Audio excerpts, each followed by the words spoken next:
So you just got off prep. You just finished a show. What was it? The Chicago, right? Tampa. I Tampa. did. Tampa was 2 weeks after Chicago. Okay. And how'd you feel about your 2021 competitive season? I mean, obviously my placings weren't where I wanted them, but Yeah. I feel like my Tampa Pro look was the best I've ever looked. Okay. So I'm not upset with that. I mean, it was a crazy deep lineup. I feel like maybe I could have been one or two spots higher, but you know, props to like the top 2, 3 guys looked insane, you know? Mhm. Okay, but you're pretty happy with what you looked like. Yeah. I I mean, the mean, conditioning was amazing, like the striations in your quads. Like I thought you thanks. looked Yeah. really good. Honestly, my conditioning in Chicago was great too. I just was flat. And so it didn't pop as well. And it looked like I was not quite as in good a condition, I think. Okay. But I think we brought it together for Tampa. I feel like we made a lot of improvements from last year. So even though like that picture there you're showing there, like New York, I got second place in New York last year. Yeah. And I feel like I'm much improved this year in Tampa, but you know, sometimes you can bring your best and the judges still like other people better. Mm-hmm. You think it's more of a structural thing, or is it just like You know, the the judges just saw something else? only feedback I got from the judges was they want me to bring up my quad sweep more and a little bit of lower back thickness, like in the lower lats. Um, but they said conditioning was on point, structure was good, my presentation was good. My poses have gotten better, but like there's Yes. certain ones like the front lat spread that could use a little more work. And I think it's more of a flexibility thing. My range of like, I just have a hard time getting in position, but it's better than last year's. Mhm. So, I mean, there's always work to be done. Well, yeah, for sure. I mean, and you're still young in your competitive career, so I mean, you've got a lot of time to improve. Yeah, I Um, mean that was still just my second year moving since I moved up to 212 too. So, right. and I Yeah. was still only 207 on stage, so I still have room to I can put some size on and still make weight. Right. That's what's really exciting about the 212, and a lot of people miss out on that. Is you guys have so much room to grow, especially for the younger competitors, especially for like you coming out of classic. You've got a lot of room to improve with Yeah, that well weight cap, at least. that New York Pro, it says it on the post you have there. I was only 200 pounds at New York, and then a year later I was 207 there, Mhm. and I feel like I had even better conditioning if you see in some of the pictures, So that was quality, stage weight I put on. Yeah. No, I'm with you. Like that. I thought your conditioning was a lot better. I was very impressed Thank you. with your shows this year. Chicago, yeah, sure, you were a little soft. I was pretty disappointed with your placings on from a fan. Like I really I had you a lot higher. I got roasted Thank in you. my comment sections. Thank you. Well, I mean, I honestly felt like I could have been a few spots higher, but Mhm. the top guys were phenomenal. Yeah. Yeah. And then, I mean, a lot of those guys are going on to the Olympia, and even Yeah. some of the guys that didn't win, a lot of them got a lot of points. Someone Yeah. like John Jewett, he's going to the Olympia. I feel too, and it annoys me that I'm not, since I've done the Olympia the past 2 years, it's kind of, frustrating that I'm And not you're right prepping for there. it while I see everybody else getting ready for it. But at the same time, I don't think I would have been like in the running for a top 5 call out at the Olympia this year. Mm. And with this long of off season that I have now, because I stopped after Tampa and I can start putting on muscle and making improvements, I only had a 3-month off season last year, Right. and I came in much improved. So I should be able to get at least a 6-month off season this time. And, maybe I will be able to come in, you know, more in a top 5 running for the Olympia if I can make those improvements. Okay. And you said that you don't see yourself, even if you would have qualified for the Olympia, you don't see yourself as being in that probably that first call out if you were there this year. Why specifically do you think that is? I think I still need. I am one of the taller guys, in the division, and I think I do still have room to fill out certain areas. You know, like the quads, the outer sweep. I think that's a genetic thing, just where they're attached and stuff like that. So the quads just need to be bigger in general to give it, you know, the look of a bigger sweep. But really, the top guys at the Olympia, man, they're insane, and I feel like I am close, but a little bit more improvements in certain areas, and I could really stand toe to toe with, you know, pretty much all those guys. Yeah, definitely. I don't want to be. I want. I mean, it sounds, I don't know, cocky maybe or something, but I want to. My next show, I want to walk out there and be like, okay, that guy won. Yes. I don't want it to, you know, be, oh, maybe he's in the top 2, top 3, top. I want them to walk out and be like, oh, holy shit. I feel like that's how every pro wants the judges to look, the fans. I mean, look at Nick Walker yesterday at the Arnold. Yeah. You know, he said he was going to win. Nobody really believed him, even though, you know, he's done everything he said he was going to do so far. But it's the freaking Arnold, you know? So it's like, it's awesome to have that confidence, but it was unlikely. And then he walked out and everyone's like, holy shit, he looks insane and he can win this. And I kind of want to have that same feeling when I walk out and people will be like, man, he made the improvements he needed to make. He's got this. Yeah. Okay. And you said that the improvements that the judges said were, you know, making the improvements in your quads and the lower back. Yeah. The, mostly the quads, the lower back, you can kind of see like just, they want a little, and I think partly on the Tampa one there, it's the way I'm posing, but yeah, I was just going to say that. Yeah. Well, it's funny because that was at the night show actually during my posing routine. And I was actually falling over in the middle of that when that picture was taken. I was losing my balance, but I think it's my lats actually attached pretty low, but it's not as developed as it's not as developed as my upper back. Right. So I just need to work on developing that. And I've been hitting that really hard lately. Okay. How's your off season looking right now with your training? Really good, actually. Yeah, it's going well. I've been holding around 250 and actually holding a pretty decent composition at 250. I got posted some progress pictures up there. And obviously I'm holding a bit more, but the skin is still very tight. So it's mostly a lot of water that I'm holding, a lot more bloated. But the skin is actually still very tight. So like, you know, I could drop that water weight pretty fast. And I think I'd look pretty lean around 235.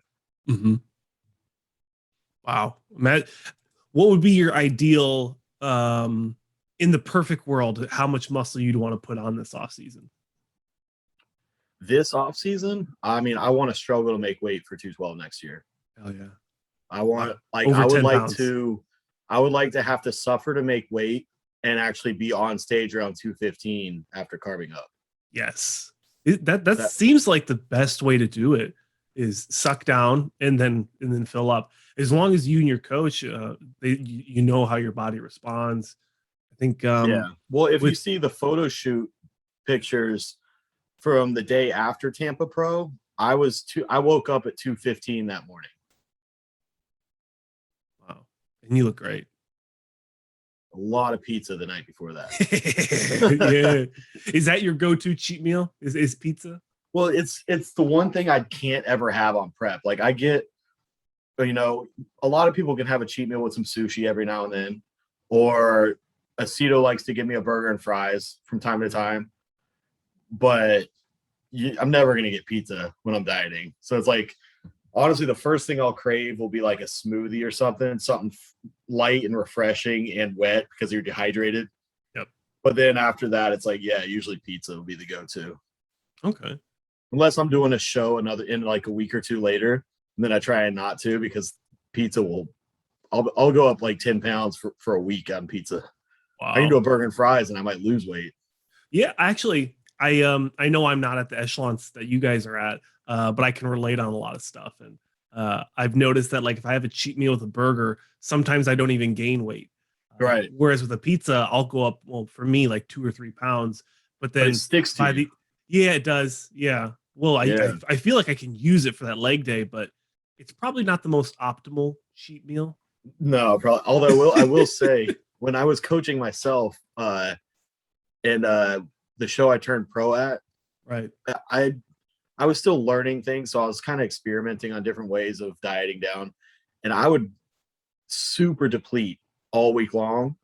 Mm. And then as long as I was at a new low weight by Saturday than I was from the previous Saturday, I would let myself eat everything I wanted all Saturday.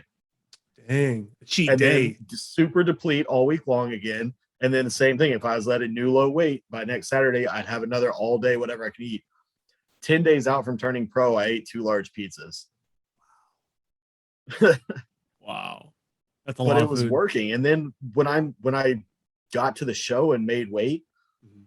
I was so flat and depleted from like depleting so hard that I literally ate about 10,000 calories from weigh-ins to the stage and was just still flat. And that's why you need to have like a strategy on your what do they call it, like the carb up. So you deplete, and then you cut your water or whatever, and then you Yeah. fill up. And depending on the person, I know um goodness, Nick's trainer, Matt Jensen, Yeah. he said that it takes like 4 or 5 days to fill up Nick. So Yeah. you might not be able to do a full like 1 week out, hell week or whatever. Yeah. No, I don't know. Everybody's so different, you know. I'm the type of physique that when I haven't had carbs in like 2 weeks, I'll send check-ins to Aceto and he'd be like, "You look full as a house." And I'm like, I'm starved. I'm flat as can be. I've been doing an hour of cardio on 20 grams of carbs. What are you talking about? And he's like, "Well, you still look full. Keep pushing." You know? So when he actually fills me out, I feel like we've never actually been full on stage Wow. because I have that I look fuller than I really am. Mhm. But then when I'm actually full the next day after eating some junk, like the look is just completely different, you know? Okay. Forgot I had the screen share on for the last like 10 minutes.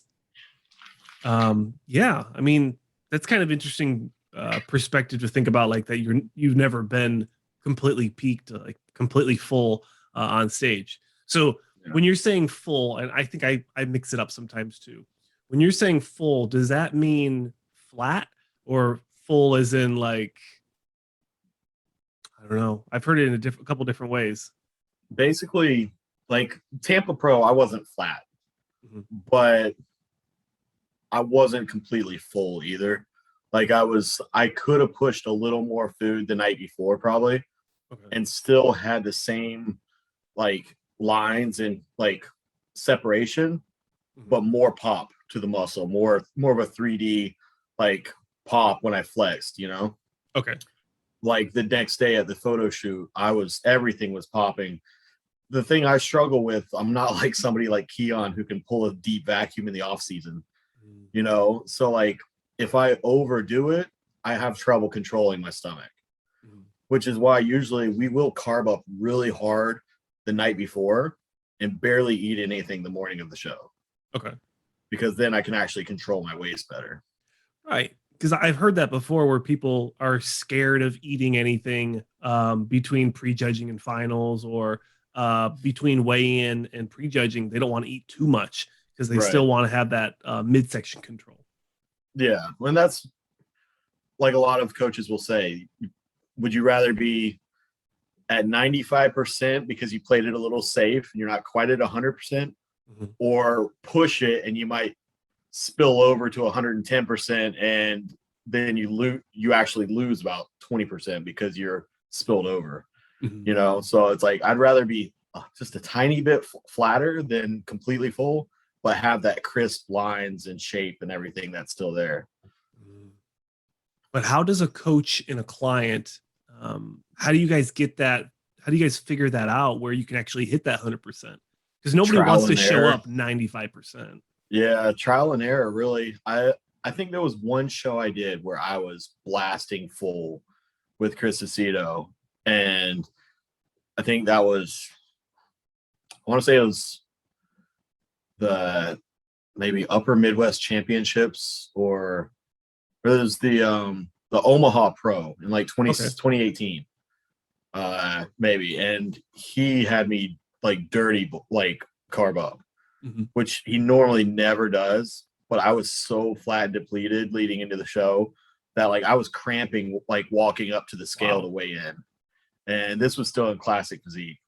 So it was like right after weigh-ins, he said, chug a full sugar Gatorade and get 70 grams of carbs from cookies or cake, then straight to IHOP, and then burgers and fries before bed. Wow.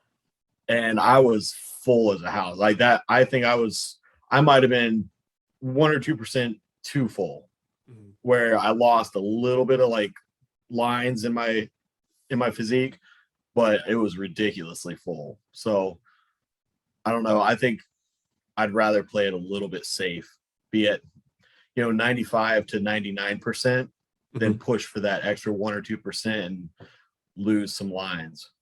Okay. Before we switch topics, so 2021, you said that your first show, the Chicago, you came in a little too full potentially. No, not full enough. I think I was flat. So we played it very safe. Every meal carving up was like, 4 ounces of chicken or salmon and like a cup of rice. So, when you've been super depleted, you burn through that like crazy. But I was losing weight throughout the day as I'm carving up. And by the time I hit the stage, I had like kind of burnt through most of the glycogen, and I flattened out.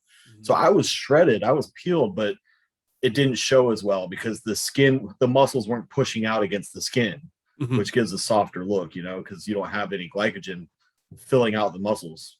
Right. Okay. And then you guys made that correction for that next show for the Tampa. Yeah. We ate a stupid amount of food the night before Tampa. I think including the meals of like salmon and rice every couple hours, I also probably had at least 7 My Cookie Dealer cookies the night before the show. And each one of those is like 1,000 calories. Yeah, it looks like a burger. Yeah. It was so hard to even get them down because I'm only drinking like 3-4 ounces of water per meal. Yeah. So I'm like choking on these cookies by the end. It was like not enjoyable even at the end. Man. And you can't even blend up something like that. Like that's just you're just oof. Wow. But it worked. I mean, I thought but it worked. And then the morning of the show, I ate very little. So I was full from the night before, and I didn't eat much the morning of the show, so that I was still able to control my stomach and have a tight midsection. Right. Okay. And I mean, that's the tail of the tape. The tail of the tape. I always want to make sure I say it right. I used to say the tail of the take, and people are like, "What are you saying?" I don't know. What boxing is. But I mean, the tail of the tape was you made those corrections. You came and improved. Yeah. Unfortunately, the judges didn't give you they didn't give you the look, or they just what you presented. What was the interview? They said bodybuilding is just like sales. Like you show up on stage and this is what I'm selling. And if the judges aren't buying, then they're not buying. Yeah. And like I said, I think the people that placed ahead of me in Chicago also had that momentum because it was most of the same guys from Chicago that came in and placed ahead of me in Tampa. Though I think the only one that wasn't from Chicago was Bo Lewis, ended up in 3rd. He's the only one that didn't do Chicago and placed ahead of me. Everyone else, it was straight from Chicago Pro. They placed ahead of me there, and then they still placed ahead of me in Tampa. But there were several people that I ended up jumping over, and they beat me in Chicago and I beat them in Tampa. So, I was happy with the look, and that's really all you can do at that point. It's like the judges make their decision. They liked some other guys' physiques better, what they brought to the stage, and I got my critiques, and I just got work to do now. Exactly. Okay. So what are you looking at for this off season? You thinking about doing are you going to stick with Florida next year, or are you going to travel around? I mean, I'd like to travel since I haven't really done much in the past 2 years of traveling. Right. It was crazy going from, traveling, doing 4 or 5 shows a year all over the place to everything in Florida. Last 2 years haven't gone anywhere. Yeah. The furthest I've gone is Atlanta, and I drove up there just so I didn't have to deal with flying. Right. But no, I'd like to do shows all over the place, but I have no idea what the schedule is going to be like next year. Right. And I'm kind of going to make the decision by January if I'm going to do an earlier show or wait till like summertime. Okay.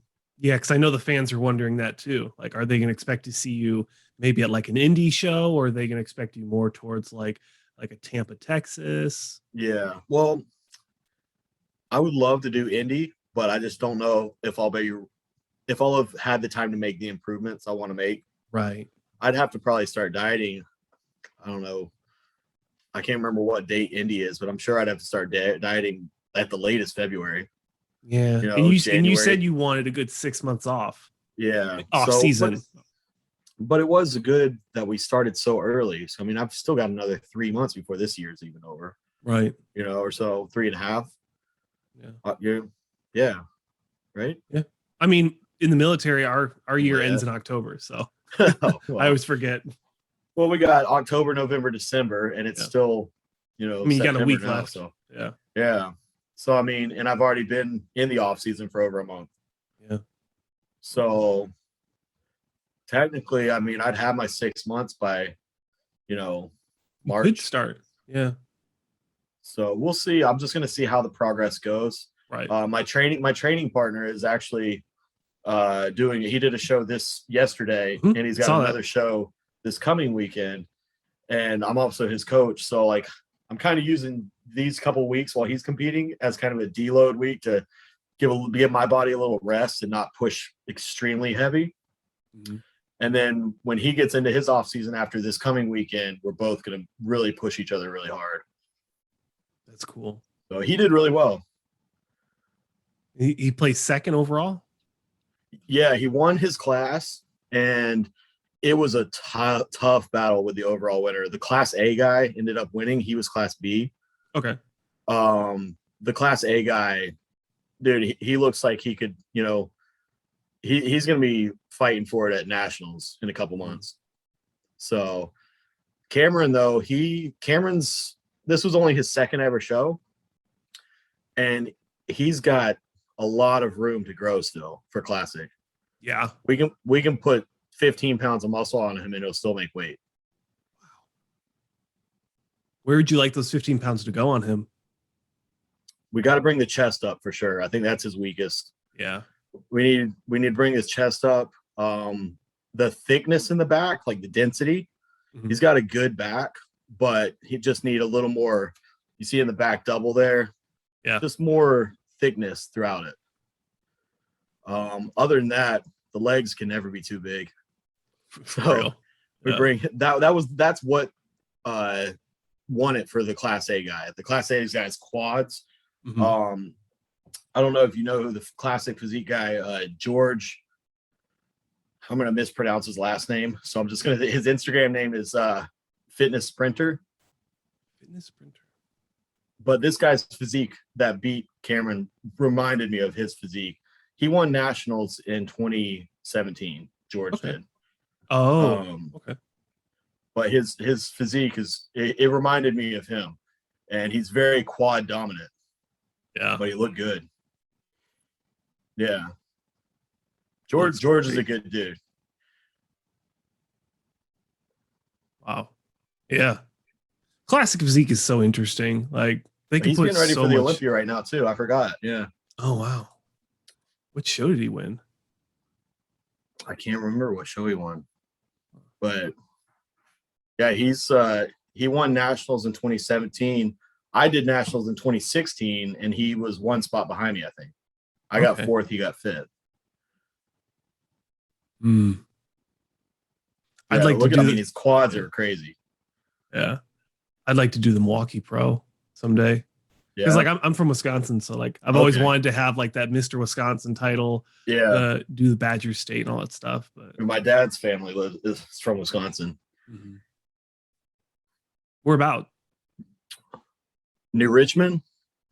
It's on the west side, just near the Minnesota line. Okay. Yeah, they're about like an hour. They're probably an hour in the middle of the state. Yeah. It's probably like an hour and a half from St. Paul, Minneapolis. Okay. Yeah. That's nice. So probably We used kind to go of up there by every Eau year. Claire a little bit. Man, it's been a while since I've been up there. A little south of Hayward. I'm not sure. Anywho. They're probably all small. It's farmland. Yeah. They're in the middle of nowhere. There's not much around them. Yeah. But that's where I'm from. Small little farm town. So yeah, I get it. We used to go up there every year though. So we always had a fun time. Mm-hmm. I took my wife up to Door County, which is like the thumb. And we went all the way up there, and it was so nice. The lake, I think it's Lake Michigan is the big one right there. The beaches were so interesting because it was mostly rock, right? Not a lot of sand, but the resorts or the state guys, the state guys, they'd come in and they'd pour sand, so it actually would be tolerable. But the beach, the descent into the lake is so gradual. You could be like 300 feet out. No, 300 yards. Very, very far. And you'd still only be up to like chest height. Oh, really? It was very bizarre. And that's crazy. The water's so cold, your whole body would be numb. So you're just walking into it, just, oh my God. Yeah. It was not fun. Only thing I can compare that to probably is I went swimming in North California one time and it was like, I'm from Florida. We went on a school field trip for chemistry or for biology honors in like 10th grade. And we went out there to study the redwoods and sequoias or something like that for biology honors. And we went on this trail or something like that, and there was the beach right there. And I didn't think about it or anything. I threw my shirt off and I just bolted into the ocean, and my whole body locked up and I collapsed and I couldn't breathe. And I don't know what the temperature was. I want to say the water was in the 50 degrees range though. It was freezing and my whole body just seized up. Yeah, that's where I live right now, is in the Bay Area. We're outside San Francisco. So it was just north of San Francisco, because we originally flew into San Francisco when we took that trip, and then went up a little further north to the where all the forests are, and stayed in some lodge up in the mountain. Yeah. No, it's nice up there. Just past the Golden Gate Bridge. Yeah. The thing is, the water, it looks so nice. I'm in Dublin, which is about an hour inward from Monterey and the coast. As soon as it could be 100 degrees here in dry heat, beautiful, feels like the desert. As soon as you go over, there's this one batch of hills. You go over those hills, and then once you hit the area right next to the water, it could be cloudy, it could be rainy, it could be 50 degrees. But as soon as you go back over the hill, it could be 100 degrees. Just completely different over the hills. Yeah. Yep. It's like the hill blocks it from getting to you. Exactly. Yeah. So we like to go out there at least a couple times a month. We like to drive, take the hour and go to the ocean. But it's like a 50-50 shot if it's going to be freezing and you're just sitting there just I can smell the ocean, or you'll get lucky and it'll be 80 degrees and you'll just slowly get in the water and just freeze. But I got to stop making excuses. I'm literally 5 minutes from the beach here in Daytona, and I never even go. I don't know why. And you got that Florida water, so it's warm. But it's hot. Yeah, but my aunt lives on the beach, so I have a house there I could go to. Wow. So because you can only, it's so hot, you can only last a short amount of time out there in the sun. Oh, okay. And so I have my aunt's house. I can go chill at. I can come up when I get too hot. I have no excuse. I should be going and enjoying it. I mean, I wouldn't say you're the palest person, especially on this show, but every time I go get tanned for competition, though, the women are shocked whenever I tell them I'm from Florida, and they're like, "Why are you so white?" Yeah. It's a good question. I mean, and you do the bridge walks, don't you do that every day? I've been slacking recently, but yeah, I was doing them every day. So I have a client that I train at 6:30 in the morning. Mhm. And so I train him for an hour, and then he slacks off on his cardio. So I make him do the bridge walk with me, Okay. like after I train him.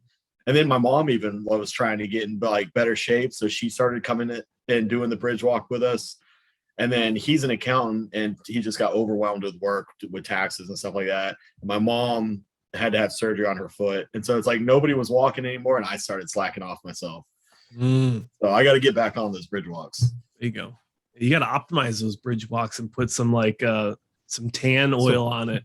Oh yeah, I thought you were going to say optimize them by like putting a weighted vest on or something like that. Oh no, that'd ruin the tan. No, you got to put For the ankle tan. weights on, those 1980s ankle Yeah. weights. There's another trainer in our gym. He's like, I don't know, late 60s. Like he's an older guy, great shape though. And every single day he has 10-pound ankle weights on each leg all day long. He thinks he's like that that Lee character off Naruto. Yeah. All right, man. What else? The Olympia, man. It's like what, like 9 days out? Yeah, I'm excited. It's right here in Orlando too, so it's like 45 minutes down the road. No excuses. Yeah. I wanted to go so bad. I had I was looking at flights. I was like, I could do this. I could do the flights, but I couldn't find a place to stay that was like reasonable. Yeah. And I'm like, I'm not gonna spend $600 on hotels. Like it's just not. So I'm gonna plan for next year. With it 45 minutes down the road, I wasn't even gonna get a hotel or anything like that. Yeah. But you spend a lot of time there. You're exhausted by the end of the day. Right. And luckily some friends of ours got an Airbnb and said, hey, if y'all want to chip in, you can stay for a couple nights. So it's actually I don't know if you know David DeMosquita. He's Keon's new coach. Oh, okay. So it's him and his wife that we're going to be staying with. And but we've been friends for a long time. And so he's coaching Keon now. I talked to Keon yesterday, actually. He's pushing hard, man. It's going to be exciting to see him actually come in peeled for once. I mean, we'll get into your 212 predictions in a second, but like, I mean, that's been like Keon's biggest critique is like, he just isn't what people think he can be when we look at conditioning. I'm excited to see it because I know he's pushing super hard. And I've said it before, like, as much as I always want to win, I feel like if Keon ever puts it together 100%, he's going to be hard for anybody to beat. Yeah. He's just got that structure, that shape, everything goes together, and if he can come in peeled to the bone and just nail that peak, he's going to be tough for everyone. I mean, honestly, like this guy, he reminds me of like a little like pocket Ronnie, just like great muscle insertions, muscle bellies, tiny midsection. Like that's just, well, I guess this was from last year, but yeah, that was a throwback. He's not posting too many updates. He's just so freaky. Where do you think he's going to be placing this year? If he pulls it together, he's definitely in the top 5. Okay. Yeah. What's your top 5? Kamal, Sean, not in order. Sure. Kamal, Sean, Derek Lunsford, Keon. I don't want to count George Peterson out. I just haven't seen much from him leading into honestly this. Yeah, with no hype. And I know he's making gains because he does every year. He makes insane progress every year. I just haven't seen much from him this year. Aceto texted me a few days ago and said Kamal is looking better than he's ever looked in the past. Wow. Like, I mean, he looked so improved last year. I mean, he was improved last year and still got beat. Yeah. So it's interesting, but like Aceto said he's coming for it this year. Like Aceto's like, this is the best he's ever looked. He's coming to take it back. I mean, he's so freaky. Yeah. And he's 51 years old. I was gonna say he's much older. He's 51. God. Yeah. Just a freak. That's motivating to see someone still making progress, looking better at that age. Right. Like that's crazy. Yeah, I he mean, came in he was so improved. improved. So it'll be interesting to see what happens because he was improved and yet he still got beat. And you know, Sean's doing work. Yep. The only thing about Sean is I don't know how much more muscle he can put on without losing shape.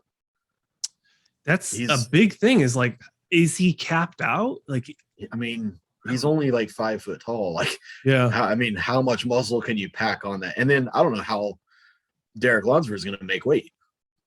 Every year, that guy, like, I mean, he makes weight and still isn't like perfectly conditioned. So it makes me wonder, like, but I think it's because he's having to make weight. Oh, you think so? Because he's really having to suck down and he loses some of that wow factor when he has to suck down to make the weight. Okay. You know? Yeah, because then that muscle isn't really pushing up against the skin. Like, yeah. Because I don't know, Hani Rambod has been putting up videos of them training with Hadi Chupin and stuff like that. Mm-hmm. And I think he looks just as big as Hadi. Wow. You know? It'll be it'll be interesting to see. Yeah, I mean, he looks just as big as Hadi does, and so I'm guaranteed Derek's probably still in the 220s, looking peeled to the bone. You know? Yeah. So I hope it doesn't hurt his look having to suck down to that 212 and then try and fill back up. Mm-hmm. But I think, no offense to his previous coach, but I think Hani will know how to do it better than, you know, his previous coach did. Right. Hani's had to do this with a lot of pros, you know? Yeah. And it's no disrespect to other coaches. It's just like, sometimes you just gotta switch it up. Maybe you've learned everything you could from that coach, and now you're gonna try something else. Exactly. And then that's the name of the game.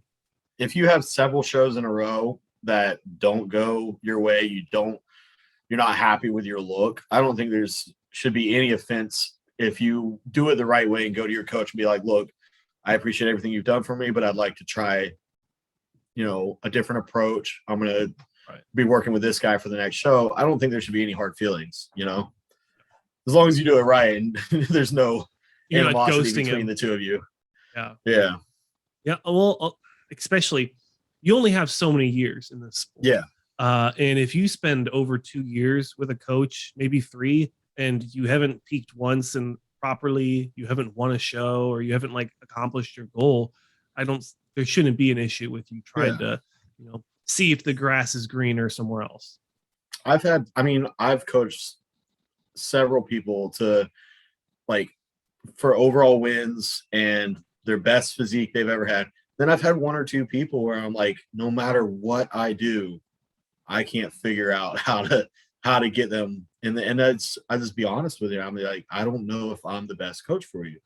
You know, I want the best for you, but somebody else's approach might work better. You know, and I hate to say it because I want to bring the best out in everybody. Right. But, you know, if I don't feel like I'm the best for you, then why am I going to keep wasting your time? Right.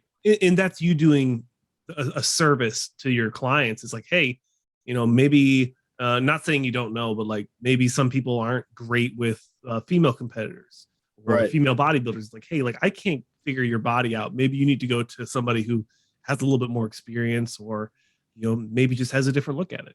Exactly. Sometimes a different approach just, you know, works better for certain people. And I don't know, if I were to ever go several shows in a row, couple years where it wasn't working with Aceto, I might look for a different approach. Unfortunately, I feel like we've made good progress every time, you know. If we do, you know, have one show where it's not quite right, we usually fix it by the next, you know, a couple weeks later doing another show. It's good to hear. Yeah, I mean, I've only heard good things about Chris. He seems like a really intelligent. And I think the longer you're with a coach, you're gonna be better with each other. Yeah, you learn each other's, you know, what works for them, what foods work for them, what they enjoy doing versus, you know. I think an example of that right there, and we don't know what happened here, but Akim yesterday, like Akim was getting better and better and better. Yep. he was with Justin Miller. And then after his best year ever, just dropped Justin and went to, I think, one of the guys at Oxygen. Yeah, the Camel Crew. Yeah. Yeah. And like that was not his best look yesterday. I thought he looked really soft, but like yeah. I don't have a good eye for Akim. I can never. It was hard too with the lighting because he's so dark. Yeah, and it was relatively dark at that show. Yeah, and I think that can hurt. Like it could have hurt Terrence too. He's very dark, but he ended up winning. So maybe it didn't look as bad in person. That's what a lot of people keep saying. So I need to 2022. I'll be at a lot of shows. I think I'm gonna schedule it out. Yeah, I'd actually like to have like a booth and do interviews. That's the goal. That'd be awesome. Yeah. Hopefully they'll actually get back to, having like the Arnold Expo and everything like that.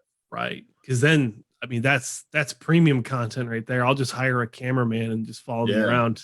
I'm excited for the Olympia. Olympia is supposed to have, over 100+ vendors and everything. It's supposed to be actually a pretty decent expo. So excited to see that. It's a bummer, man. I really wanted to go. Yeah. There's always next year. Yeah. There's always another show. Yeah. Especially as this channel grows. It'll be a little bit easier to fly in and out. Yeah. Is it doing well? Getting better? I mean, yeah, we're almost up to 2,000 subscribers right now. So it's growing slowly, but I think it's mostly because I've changed the type of content that I do. I pretty much strictly just do podcasts now. Long form Joe Rogan style interviews with athletes, and then I'll do breakdowns of shows. But that's about it. I didn't enjoy doing like the desktop bodybuilding style stuff or the like Nick Strength and Power stuff. I really didn't enjoy it because it didn't feel genuine to me. So this feels. I was just talking to somebody about like building up the channel and stuff like that. And they were giving me advice for my channel. But one thing you could look at doing is taking these interviews like Joe Rogan and, even Muscular Development, all these channels have started doing. And with these long interviews like that and just pulling 5-minute segments out of there and making multiple videos out of that, put the long one up. And then throughout the week, put little 5-minute segments when we actually had like a good topic we were talking about. Yeah. Just throw that segment up there. Because they were telling me that like videos that are between 5 and 7 minutes long are going to get 10, 15, 20 times more hits than a long video. I've noticed that because these videos do well, surprisingly, but they don't do as well as like a 5 to 10 minute video. Right. So that's the same thing I was thinking. I was like, okay, well, like when I put these 30-minute videos up of, training videos and stuff like that, doesn't do nearly as well as like a quick little video of me like cooking my Broku loaf. True. Well, yeah. Everyone loves those loaves. Yeah. So just something simple like that. And even they were like, you should just take that workout and cut it into, 5 to 10 minute little segments of explaining one exercise, instead of explaining your entire workout in a 30-minute video. Yeah. Nobody has the attention span for that. No, it's even like the most dedicated fans. Like I know a couple of the guys that always watch my content. I always wonder like if they just kind of zone out and just start doing something else. Because some of these interviews get to like an hour and a half. I love watching like podcasts and stuff like that. A lot of times I'll just have them on the background noise while I'm working, like working on clients' programs and stuff like that. I'll just have it as background, and then like when I hear a good topic, I'll like pay attention for a little bit or something like that. So, I mean, that's exactly what I do at work, like all day. Yeah. But I've been listening to like a lot of. Do you know who Tom Segura is? Yeah, I listen to his podcast like almost all day, and it just makes the day go by faster. Like I just hear something funny or something messed up, and I'm like, and I'll just like makes you think for a minute. I always wonder like how I can make these shows more funny, but it's like the stuff that Fuad's doing, like that stuff is gold. Yeah, and I'm very interested to see like as you grow, and once you grow and you do more of these, pick a couple of the guys that you just have a good flow with, good conversation with, and just like create maybe once a week segment of inviting 2 or 3 guys on like Fuwa does, and just riff bullshit for an hour or something. Have a couple topics in mind and just chat with each other for a while. Yeah, well, that's another thing, because I have 2 different shows right now. I have my weekly breakdown with Ty Jordan, NPC super heavyweight, and then I have my weekly show with Marks Max Muscle. So like I have 2 different shows I do weekly.